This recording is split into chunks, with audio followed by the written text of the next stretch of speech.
So hi everyone, the outside of the shed is painted. You can see in the background here. So let's go and take a closer look. There we go.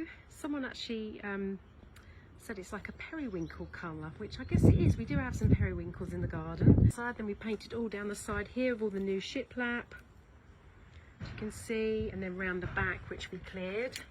That's all painted and ready for some storage.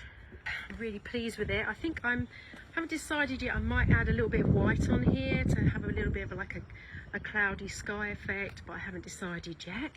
But there we go, very exciting. And then we're going to be painting the inside next. I'll post that video in the next few days, and yeah, very exciting.